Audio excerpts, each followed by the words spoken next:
सुरक्षा के लिए बहुत महत्वपूर्ण आज के कार्यक्रम में मेरे साथ मंच पर उपस्थित कर्नाटक के सम्माननीय मुख्यमंत्री श्रीमान बसवराज बोम्मई जी, गृह मंत्री कर्नाटक श्री अरगा ज्ञानेंद्र जी,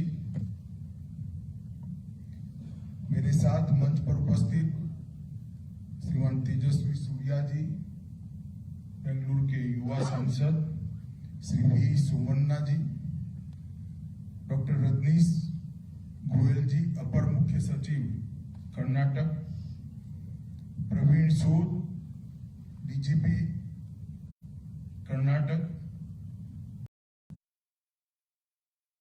श्री प्रताप रेड्डी, पुलिस आयुक्त बेंगलुरु, और आज के इस कार्यक्रम में उपस्थित सभी महानुभाव, आप सभी को नमस्कार। आज मैं मोदी जी ने ही जिसकी कल्पना की थी, इस सेफ सिटी प्रोजेक्ट के बेंगलुरु के पहले चरण के लोकार्पण के लिए आज आप सबके सामने उपस्थित हुआ हूं। मित्रों, कई बार सार्वजनिक जीवन में 12 साल का था तब से मैंने हूं, बहुत सारे लोगों को उद्घाटन करते हुए, लोकार्पण करते हुए मैंने देखा भी है, बहुत सारी चीजों का मैंने लोकार्पण भी किया है। कई साल तक विधायक रहा, सांसद रहा, राज्य सरकार में मंत्री रहा, केंद्र सरकार में मंत्री हूं, पार्टी का अध्यक्ष रहा।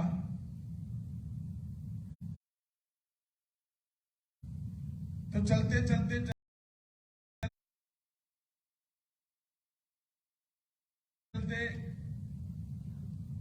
कई बार ये सारे कार्यक्रम फॉर्मेलिटी जैसे हो जाते हैं, परंतु कुछ कार्यक्रम ऐसे हैं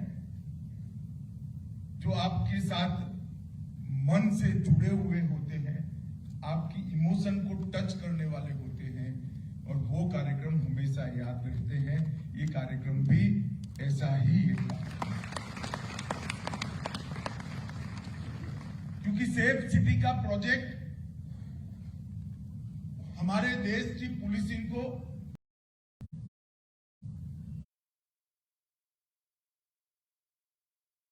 आने वाली समय की चुनौतियों के साथ इसका मुकाबला करने के लिए सुसज्ज करने का प्रोजेक्ट। बेंगलुरु को टेक सिटी कहते हैं,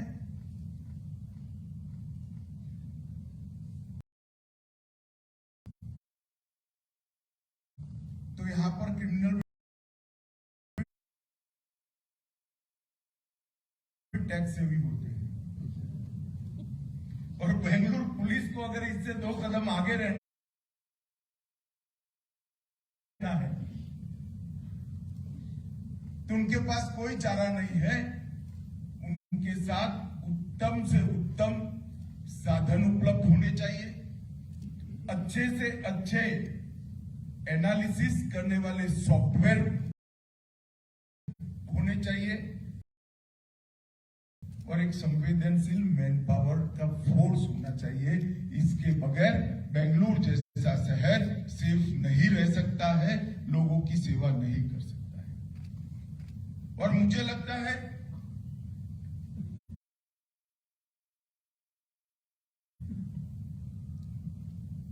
कि बेंगलुरु सिटी पुलिस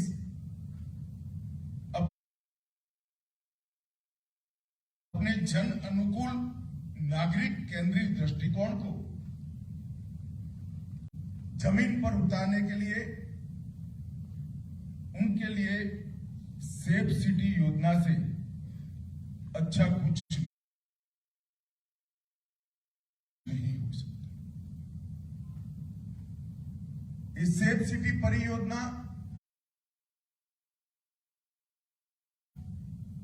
8 शहरों में ट्रायल बेस पर लागू कर रहे हैं, और इसके लिए केंद्र सरकार ने 2480 करोड़ रुपया, लगभग 2500 करोड़ रुपया खर्च करने का निर्णय किया है।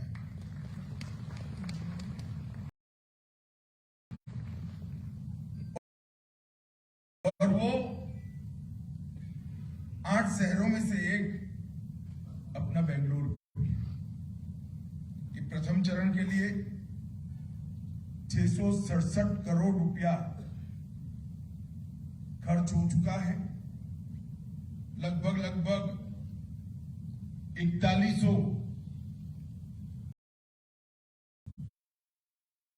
कैमरा लग चुके हैं।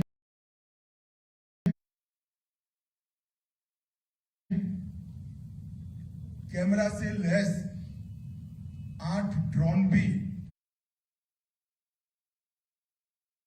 उपलब्ध हो चुके हैं।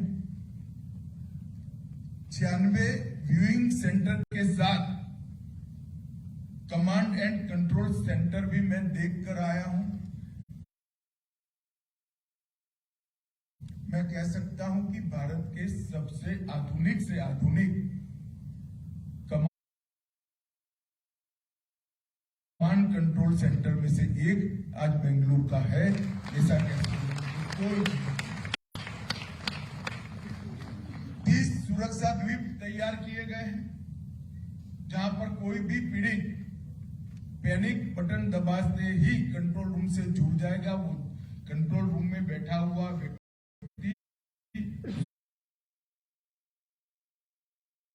उसको देख भी पाएगा, सुन भी पाएगा, असिस्ट भी कर पाएगा और पीसीआर वाहन कुछ ही मिनटों में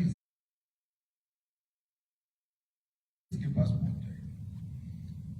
इसके साथ साथ 4 मोबाइल फोरेंसिक वाहन भी अब काम कर रही है, जुड़ जाएगी। पूरे बेंगलुरु में 111 स्थानों पर महिला हेल्प डेस्क की व्यवस्था हो जाएगी। इसके साथ ही रानी चेन्नम्मा टीमों की तैनाती की गई है। और ये आपके सीपी जो है वो कुछ उधार नहीं रखते। मैं प्रेजेंटेशन देख रहा था, मैंने उनको कहा कि भाई फोर्स तो बना ली, मगर ट्रेनिंग का क्या? तुरंत लिंक में गए और शारीरिक ट्रेनिंग भी बता दी और उनको संवेदनशील बनाने की भी ट्रेनिंग का मुझे हिस्सा बता दिया। तो मुझे बहुत आनंद है, क्योंकि कितना भी फिट पुलिस बैन न हो, कितनी भी फिट पुलिस टीम क्यों न हो, मगर संवेदनशीलता नहीं है तो वो लोगों की सेवा कभी नहीं कर सकते हैं। क्योंकि सेवा करने का भाव संवेदनशीलता से ही उत्पन्न होता है। और बेंगलुरु पुलिस ने एक काम भी किया है। 224 4 व्हीलर, 448 2 व्हीलर और ये सारों को इंटीग्रेट कर कमांड सेंटर के साथ जोड़ने का काम आज समाप्त हो चुका है। मैंने उनको पूछा कि भाई तो आप देखते रहेंगे, आगे क्या? तो ढेर सारे एनालिसिस करने वाले सॉफ्टवेयर को भी इसके अंदर जोड़ा गया है। मैंने 2-4 क्वेरियां भी की। सारी क्वेरी को उन्होंने मुझे वहीं पर बता दिया कि किस तरह से फर्जी नंबर प्लेट है तो भी आइडेंटिफाई हो जाएगा, किस तरह से गुनहगार है तो भी आइडेंटिफाई हो जाएगा, और किस तरह से अलग प्रकार का चोरी का व्हीकल है, चोरी किया हुआ व्हीकल है, वो भी आइडेंटिफाई हो जाएगा और उसको पकड़ने की पूरी व्यवस्था है। ढेर सारी सुविधाओं को एक साथ जोड़कर ये integrated command and control station बनाया गया है, सेंटर बनाया गया है। और आज इसके साथ साथ 112 नए होइसला वाहनों को भी जोड़ा गया।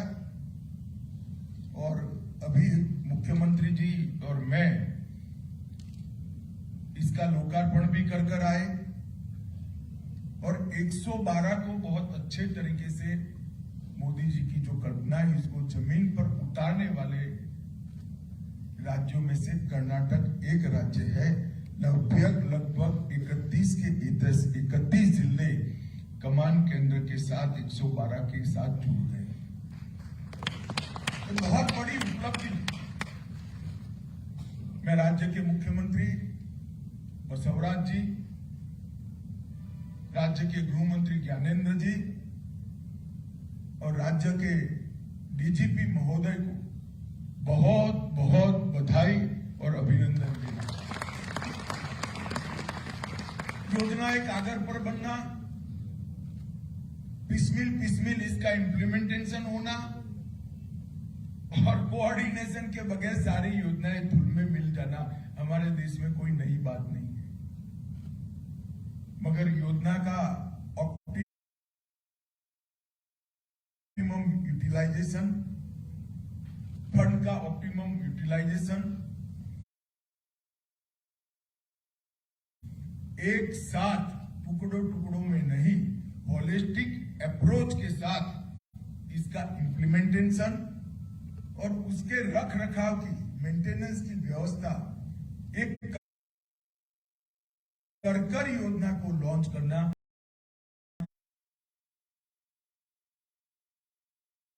ये बहुत बड़ी बात है। और आज बेंगलुरु पुलिस ने, कर्नाटक पुलिस ने ये तीनों चीजों को कर सेफ सिटी प्रोजेक्ट को लॉन्च करने का काम किया। मित्रों, मैं यहां आया हूं तब इस देश के सारे पुलिस के अंदर अपनी सेवा दे रहे सारे कर्मचारी अधिकारियों को मैं एक बात कहना चाहता हूं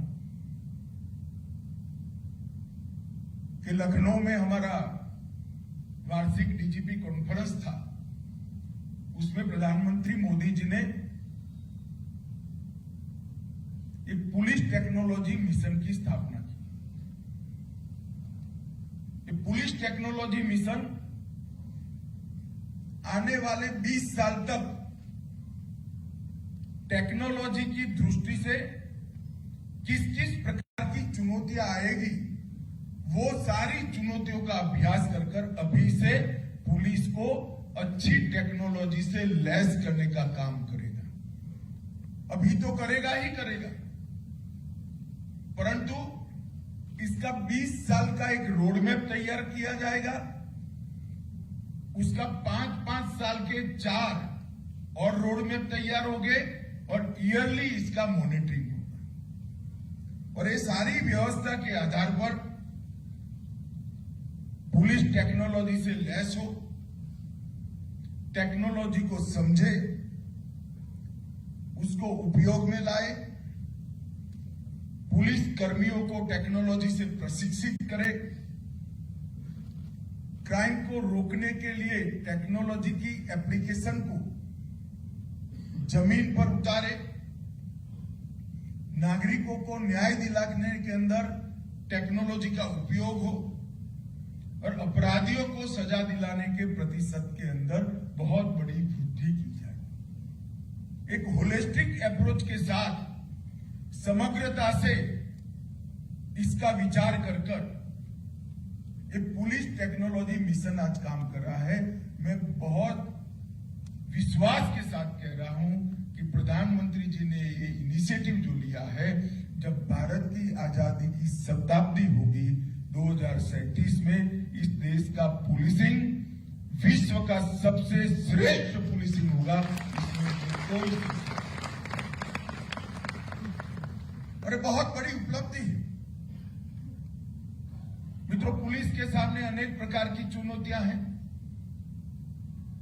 और बेंगलोर जैसे शहर में तो ढेर सारी चुनौतियां होती हैं। इसलिए रीच के साथ स्पीड को भी मेंटेन करना होता है। अगर आपकी पहुंच, आपकी रीच भी नहीं है तो भी पुलिसिंग फेल हो जाएगा और स्पीड भी नहीं है तो भी पुलिसिंग फेल हो जाएगा। आपकी रीच और स्पीड दोनों को मेंटेन करना है तो टेक्नोलॉजी के अलावे हमारे पास कोई उपाय नहीं। चुनौतियां अनेक प्रकार की हैं।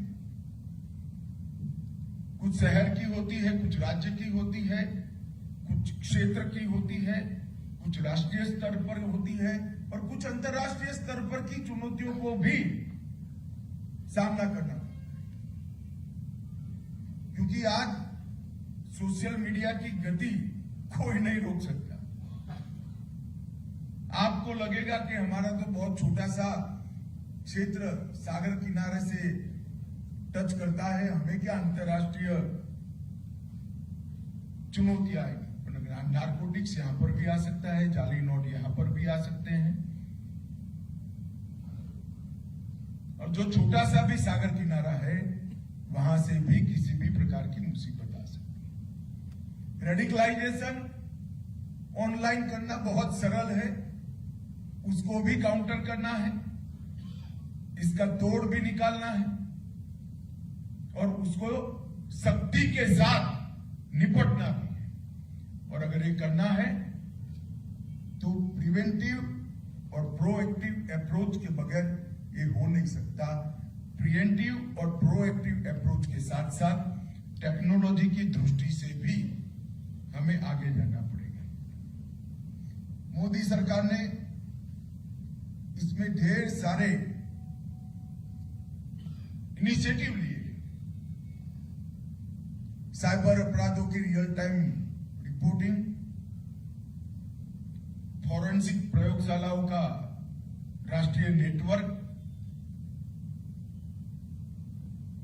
एफएसएल यूनिवर्सिटी में पढ़े हुए फॉरेंसिक साइंस के ज्ञाता विद्यार्थियों की फौज खड़ी करना, सैकड़ों हैकेथॉन के माध्यम से सारी चुनौतियों का जवाब ढूंढना, साइबर हाइजीन सुनिश्चित करना, साइबर जागरूकता को हरेक युवा तक पहुंचाना, ये सारी चैलेंजेस को इसका जवाब ढूंढने के लिए 2017 में केंद्र सरकार के इनिशिएटिव से एक साइबर और सूचना सुरक्षा प्रभाग बना गया। CIS के नाम से ये प्रभाग आज काम कर रहा है। और फिर ढेर सारे इनिशिएटिव, मेरे 3.5 साल के अनुभव में मैं कह सकता हूं कि शायद ही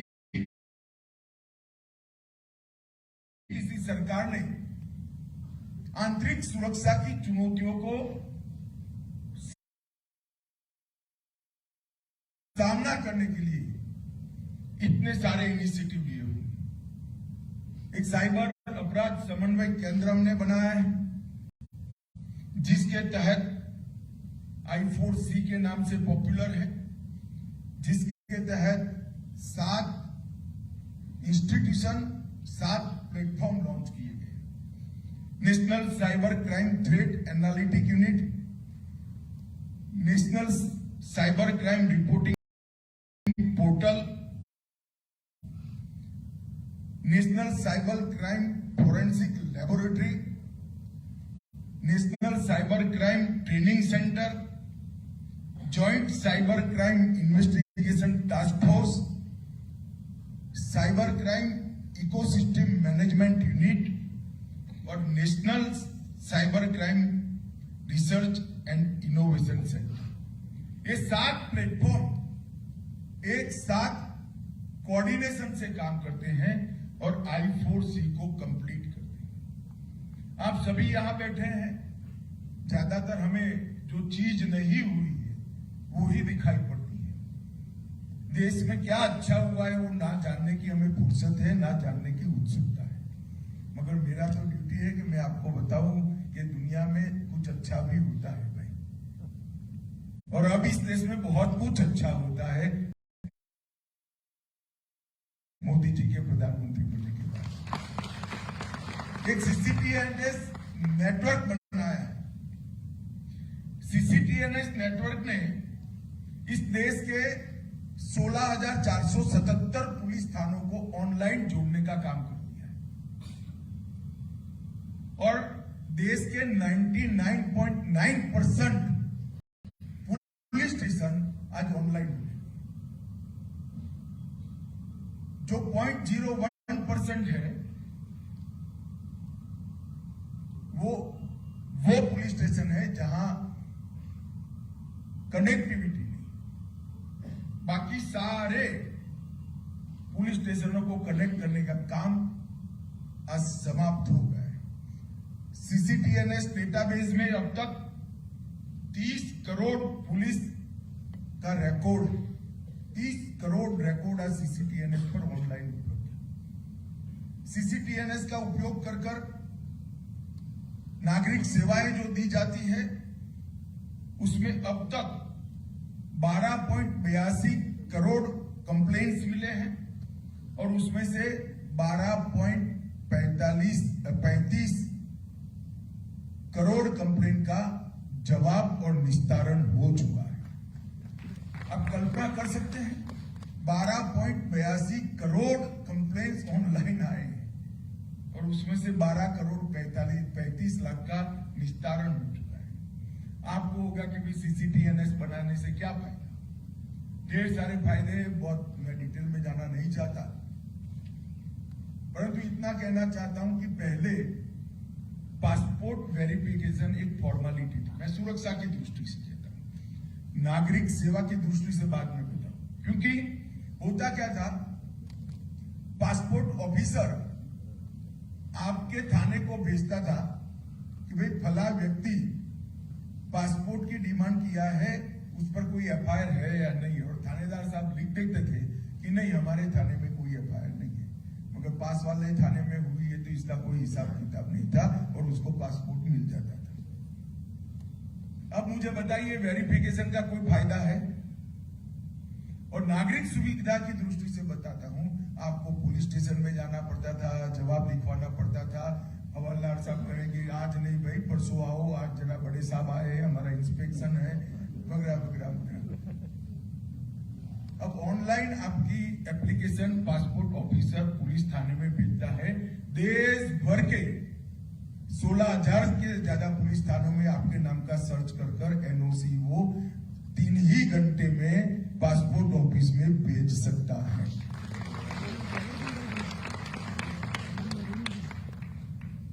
अब आपको अगर कोई गाड़ी खरीदनी है तो सेकेंड हैंड गाड़ी बेचने वाले डीलर के पास गए और चोरी की गाड़ी आपको पकड़ा दी, तो देखिए सब क्या सामत आती है आपकी। जब पकड़ी जाएगी चोरी तो चोर को पूछेंगे कहां बेची थी, फिर डीलर के पास, डीलर को पूछेंगे कहां बेची थी, तो फिर आपके पास, और आपको कहेंगे चोरी का माल खरीदने का आप पर गुनाह हुआ है। होता है या नहीं होता है? अब नहीं हो सकता, क्योंकि आप चेसिस नंबर ऑनलाइन डाल दीजिए तो आप देख पाओगे कि ये गाड़ी चोरी की है या नहीं है। 2 मिनट में आपको जवाब मिल जाएगा। मैं छोटे छोटे उदाहरण इसलिए देता हूं, इससे बहुत बड़ा फायदा नागरिकों का भी होने वाला है, इससे बहुत बड़ा लोड पुलिस कर्मियों का भी समाप्त होने वाला है। सीसीटीएनएस के साथ साथ आईसीजेएस की भी हमने कल्पना की है। आईसीजेएस और सीसीटीएनएस मिलाकर एक कंप्लीट सिस्टम खड़ी होती है। अब ये प्रोसेस में तो कई लोगों को लगेगा कि कब दिखाई पड़ेगा। मैं आपको बताता हूं 2024 के पहले आपको इसका पूरा फायदा मिलने वाला है। Inter operable criminal justice system जो है, इसके अंदर ई पुलिस, ई कोर्ट, ई जेल, ई फॉरेंसिक और ई प्रोसिक्यूशन, ये सारा का सारा समाहित है और उसका भी इंप्लीमेंटेशन शुरू हो गया है। आपका कोई केस है तो कब डेट है, कितनी गवाही हो गई, लॉयर साहब सच बताए झूठ बताए भरोसा मत करिएगा, आईसीजीएस में चले जाइए, ऑनलाइन आपको दिखाई पड़ेगा। ये बहुत बड़ी उपलब्धि, लॉयर साहब खफा न हो जाए, कोई बैठे हो, बहुत बड़ी उपलब्धि होने वाली, और इसका इंप्लीमेंटेशन भी बहुत स्पीड से लागू हो गया है। ई फॉरेंसिक एप्लीकेशन देश की 117 फॉरेंसिक लैब में लागू हो गया है। 1300 जेल ई जेल के साथ जुड़ चुके हैं। ई प्रोसिक्यूशन 751 जिले में इसका ट्रायल शुरू हो चुका है। ट्रायल सक्सेस होते ही ये 751 जिले की कनेक्टिविटी का काम पूरा कर लिया गया है और शेष 153 जिले हैं जो ज्यादातर नॉर्थ ईस्ट के हैं, इसका काम 20 दिसंबर के पहले हम समाप्त। तो सीसीटीएनएस और inter operable criminal justice system, ये दोनों को इकट्ठा करते हैं तो कंप्लीट ई सर्विस नागरिकों को आंतरिक सुरक्षा के क्षेत्र में, पुलिस की सेवाओं के क्षेत्र में आपको मिल सके। अब आईसीजेएस का दूसरा चरण भी शुरू हो गया है। आईसीजेएस को मजबूत करने के लिए data exchange, single point data entry, security, online और पेपरलेस इंफॉर्मेशन का आदान प्रदान, ये दूसरे चरण में होगा, जिसके पीछे सरकार 3500 करोड़ रुपया खर्च करने वाली है, 3500 करोड़। और एक बहुत बड़ी उपलब्धि है मित्र। अभी तो ये सिस्टम आइसोलेशन में काम कर रहा है, जब इसका एक्सचेंज शुरू होगा तो इसकी सेवा करने की क्षमता अनेक गुना बढ़ जाएगी। एक नफीस कर फिंगरप्रिंट प्रणाली हमने बनाई। देश भर में अब जितने फिंगरप्रिंट लिए जाते हैं अपराधियों के, वो सारे नेशनल क्राइम रिकॉर्ड ब्यूरो के अंदर स्टोर हो जाते हैं। लगभग अब तक 1 करोड़ से ज्यादा रिकॉर्ड उपलब्ध हो गया है। मैं आपको छोटे से उदाहरण से नफीस की उपयोगिता समझाऊंगा। मानो किसी के घर में बेंगलुरु में चोरी हो गई,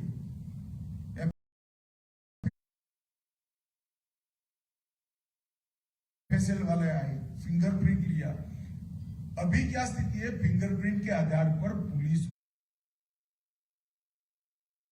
को पहले व्यक्ति को पकड़ना है, फिर फिंगरप्रिंट मैच करना है और फिर इसको सजा करानी है।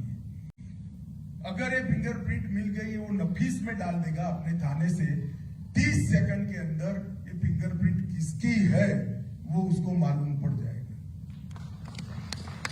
तो फिर तो उसको पकड़कर ले आना है और कुछ नहीं करना है। तो जेल में जितने फिंगरप्रिंट देश भर की जेल में है, जितने थाने में है, जितने कोर्ट में है, वो सभी को नफीस के अंदर ये 2 साल के अंदर हम डाल देंगे। तो आदतन जो गुनहगार है वो बाद में बच नहीं सकते। और 31 जनवरी 2023 तक कर्नाटक ने 5829 बार नफीस का उपयोग किया है और 5300 लोगों को पकड़ने का काम किया है। 5829। मगर अभी तो डेटा पूरा नहीं है, सब हो जाएगा तब ये और मजबूती से काम। और डेटा संग्रह की कैपेसिटी हमने 300 करोड़ की रखी है, आबादी से भी ज्यादा, कई गुना ज्यादा रखी। इसके साथ महिलाओं के साथ अपराध के लिए, जो अपराधी महिलाओं की सुरक्षा से छेड़खानी करते हैं, investigation tracking system for sexual offence, एक बड़ा प्लेटफॉर्म हमने बनाया है। मैं इतना ही कहना चाहता हूं, इसकी उपयोगिता कैसी है। 2018 में इसके उपयोग में वृद्धि दर 43% थी और 23 में इसकी वृद्धि दर 60% रही। इसके अलावा ढेर सारे हमने इनिशिएटिव लिए हैं। एक 1930 साइबर फ्रॉड के लिए है, वहां फोन करते ही 30 सेकंड के अंदर इसका मोबाइल भी सीज हो जाता है, कार्ड आपका स्वैप चोरी हो गया है तो कार्ड भी स्वीप हो जाएगा और पैसा इसके बैंक अकाउंट में फ्रीज हो जाता है। 1930 centre for missing of exploited children, इसकी भी बहुत बड़ा उपयोग हुआ है। ढेर सारे बच्चे कुंभ के अंदर जो बिछड़ गए थे उसको प्राप्त करने का काम, क्योंकि अब आधार सबका बना है तो आधार के अंदर इसकी फिंगरप्रिंट होती है, इससे हमने ढूंढने का काम किया। तो पुलिस थाने में बच्चा था, माँ बाप कहीं और ढूंढ रहे थे, दोनों का मिलान कर ढेर सारे बच्चों को अपने माँ बाप के साथ पहुंचाने का काम हमने किया है। और CFSL हैदराबाद में राष्ट्रीय साइबर फोरेंसिक प्रयोगशाला हमने राष्ट्र को समर्पित कर चुके हैं। साइबर दोस्त बनाया गया है, नेशनल फोरेंसिक साइंस यूनिवर्सिटी बनाया गया है। साइबर हाइजीन को बढ़ावा देने के लिए मंत्रालय और प्रदेशों के द्वारा इंप्लीमेंटेशन के लिए ईयरली प्रोग्राम हम तैयार कर रहे हैं। और ये सारी सुविधाएं 2-3 साल में बनी, मगर इसके शुरुआती परिणाम बहुत अच्छे मिले और ढेर सारे इसका उपयोग भी हुआ है। मैं बहुत ज्यादा आपका समय लेना नहीं चाहता उपलब्धियों को बताकर, परंतु मैं विश्वास से कह सकता हूं कि ट्रेनिंग का काम भी हम ऑनलाइन कर रहे हैं, फोरेंसिक को भी ऑनलाइन लाने का काम कर रहे हैं। मित्रों, आज जो शुरुआत सेफ सिटी प्रोजेक्ट की बेंगलोर की हुई है, इसके जब सभी चरण समाप्त हो जाएंगे तो मैं आपको विश्वास दिलाता हूं कि बेंगलोर इस सेफ सिटी सच अर्थ में बनेगा, इसमें कोई शंका आपको नहीं। और ढेर सारे शहरों को सेफ सिटी प्रोजेक्ट के तहत लेकर चरणबद्ध तरीके से पूरे देश की अर्बन पुलिसिंग को एक प्रकार से नया आयाम देने का हमारा काम, हमारी योजना है। और मोदी जी का आग्रह है कि टेक्नोलॉजी का उपयोग संवेदनशीलता के साथ हो। जब सॉफ्टवेयर बने तब गरीब से गरीब व्यक्ति जिसकी कोई रीच नहीं है, ऐसी व्यक्ति को भी वो सॉफ्टवेयर पहुंचना चाहिए। उसकी रीच नहीं है मगर सॉफ्टवेयर की रीच उस तक हो जाए, इस प्रकार की व्यवस्था करनी चाहिए। और मोदी जी के दिए हुए मंत्र के आधार पर ही गृह मंत्रालय आगे बढ़ रहा है। मित्रों, आज मैं यहां आया हूं तब प्रधानमंत्री जी ने बेंगलुरु के लिए ढेर सारे काम किए हैं। NIA का एक ऑफिस बेंगलुरु में खोला गया, हमारे MP साहब पीछे पड़ गए थे मगर अब खुल गया है। कठोरता के साथ PFI पर बैन लगाया गया है। अब किसी की हिम्मत नहीं है कर्नाटक की शांति के अंदर खलल डाल सके। बेंगलुरु मेट्रो में ढेर सारी प्रगति हुई है, लगभग 56 किलोमीटर तक पहुंच गई है और अगले साल तक 100 किलोमीटर तक पहुंच जाएगी। और अब तक 13,000 करोड़ रुपया इस पर खर्च हो चुका है। बेंगलुरु की उपनगरीय रेल 15,800 करोड़ इसके लिए आवंटित किए गए हैं। और ये 40 वर्षों से पेंडिंग प्रोजेक्ट जो सरदार मनमोहन सिंह के वक्त यहां से भेजा गया था, मोदी जी ने इसको 40 महीने में पूरा करने का वादा बेंगलुरु के लोगों से किया है। आप समझिए स्पीड और स्केल क्या है। 10 लेन बेंगलुरु मैसूर एक्सप्रेसवे लगभग 8,000 करोड़ की लागत आएगी। 17,000 करोड़ की लागत से 4 लेन और 6 लेन जैसा ट्रैफिक जहां इस प्रकार का बनाया है। बेंगलुरु चेन्नई एक्सप्रेसवे 31,000 करोड़ की लागत से Bengaluru Hyderabad expressway, Bengaluru Chennai Mysore high speed rail corridor और 2,000 करोड़ की लागत से बेंगलुरु उत्तर ग्रामीण और मांड्या में नेशनल हाईवे 275 NH का निर्माण शुरू करना है। इसके साथ साथ जो फायदा बेंगलुरु को अलग अलग नीतियों का हुआ है वो भी मैं जरूर बताना चाहूंगा। 100 से अधिक यूनिकॉर्न स्टार्टअप हमारे पास है, इसमें से 40 अकेले बेंगलुरु में। आप कल्पना कर सकते हैं $1 अरब से ज्यादा 40 स्टार्टअप की संपत्ति। अगर मोदी जी ने स्टार्टअप को बढ़ावा देने के लिए स्टार्टअप इंडिया पॉलिसी न लाए होते तो बच्चे करते अपने तरीके से, मगर शायद इतनी स्पीड से न बढ़ पाते।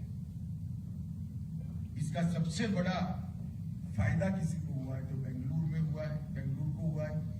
स्पेस सेक्टर में बेंगलुरु की आज हिस्सेदारी 25% है और स्पेस के सेक्टर को अब प्राइवेट उद्योग वालों के लिए भी खोलने का काम मोदी जी ने कर दिया है। इसके लिए पॉलिसी भी, इसका सबसे बड़ा बेनिफिट अगर किसी को होने वाला है तो बेंगलुरु को। FDI में कर्नाटक देश में पहले स्थान पर है। मैं तो मुंबई जी को अभिनंदन देना चाहूंगा कि 2,72,000 करोड़ रुपए का निवेश अकेले कर्नाटक ने चुका है। देश में अगर 100 डिफेंस एयरक्राफ्ट बनते हैं तो उसमें से 75 बेंगलुरु में बनते हैं। कुछ लोग कहते हैं कि तो हमारे समय में कारखाना आपके समय में हुआ था, मगर मिलिट्री का एक्सपेंशन आप 10 साल में एक आने का नहीं कर पाए थे। ये मोदी जी ने किया है और आत्मनिर्भर इस क्षेत्र में भारत को बनाने का काम प्रधानमंत्री जी ने।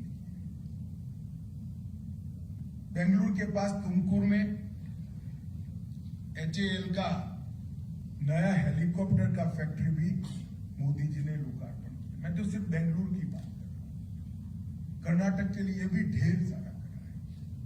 आज एक बहुत बड़ी सौगात मोदी जी की मैं आप लोगों के लिए लेकर आया हूं। सेफ सिटी के पहले चरण का लोकार्पण हुआ है। मैं बेंगलुरु के CP और DGP को बहुत बहुत बधाई देना चाहता हूं, क्योंकि ये पूरा प्रोजेक्ट मेक इन इंडिया है, 100% स्वदेशी है। इसमें फॉरेन की एक भी चीज का उपयोग नहीं। अच्छे से अच्छी टेक्नोलॉजी है और 100% स्वदेशी। ये दोनों चीजों का होना हमारा देश कितनी गति के साथ, कितनी स्पीड के साथ आगे बढ़ रहा है, इसका एक उदाहरण है। आज बेंगलुरु वासियों को भी बहुत बहुत शुभकामनाएं और बधाई देता हूं। और इसके स्पीडी इंप्लीमेंटेशन के लिए मुख्यमंत्री जी और गृह मंत्री जी ने जो पेन लिया है, इसको मैं जानता हूं। जब भी हम फॉलो अप करते थे, दौड़ धूप तो होती थी, मगर परिणाम भी मिलता था। अंततोगत्वा आज ये स्वप्न साकार होने जा रहा है। सभी को बहुत बहुत शुभकामनाएं। वंदे मातरम।